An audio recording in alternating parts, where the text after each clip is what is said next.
About 50 years ago, we saw very few acres of soybean grown in the state of Wisconsin, probably about 200,000, and of that, most of them, or at least a big chunk of them, would have been forage production beans. And it wasn't until the 1980s that we began to see a big ramp up in soybean production across the state.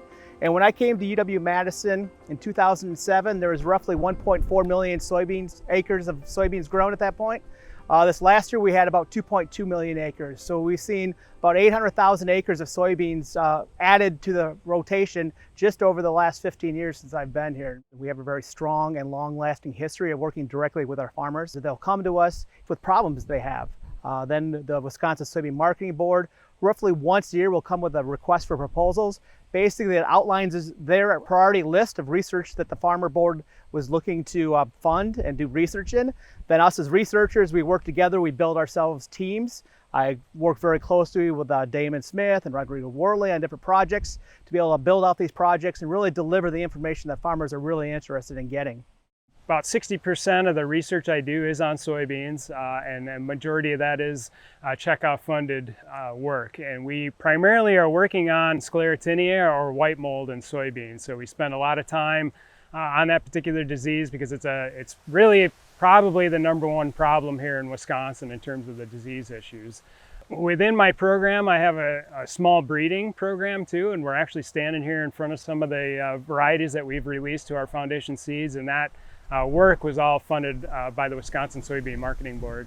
One of the major production issues that's been pretty perennial for soybean farmers since they started farming soybeans has been white mold, and really got to be a significant issue in the 90s when we really started ramping production up. We got really aggressive with our agronomic practices. We saw white mold really become a substantial issue.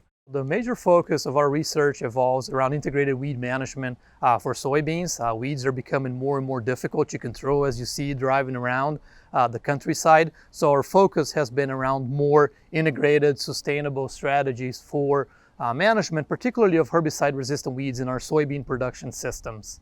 Herbicide program historically used to be glyphosate plus pursuit. If you time it just right, you can control the weeds that are established, and then you have this extended residual from the pursuit or the imazethapyr for weed control. But then with this water hemp coming in, and we did screenings, we tested several populations across the state, and that work was actually funded by the Wisconsin Soybean Marketing Board. We documented the majority of the water hemp back in 1819, they were all glyphosate and ALS resistant. So you have a weed that comes in here and really forces the farmers to change the ways they were doing things. So one recipe that worked for about 20 years is no longer working. So what do we do?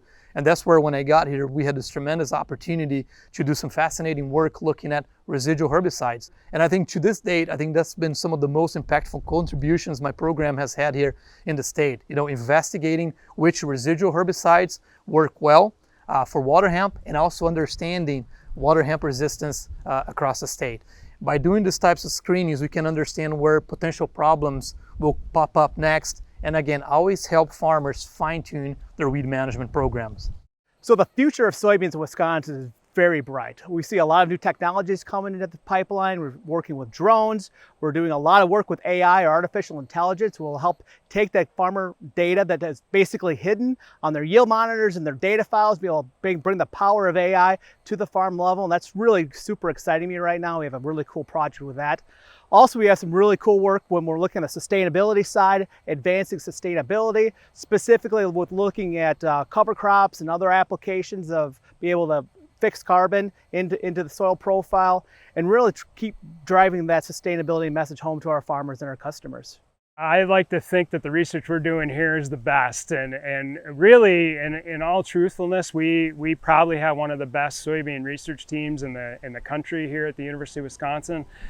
There's some numbers to back that statement up. We might be 12th or 13th in the country in terms of soybean production, but we leverage the majority of the research dollars. For the farmer, that means we can do 2 or 3 times the amount of research that other states can do. And we can move a lot quicker, and we can give recommendations and update our recommendations a lot faster than some other states. So pretty vibrant group here.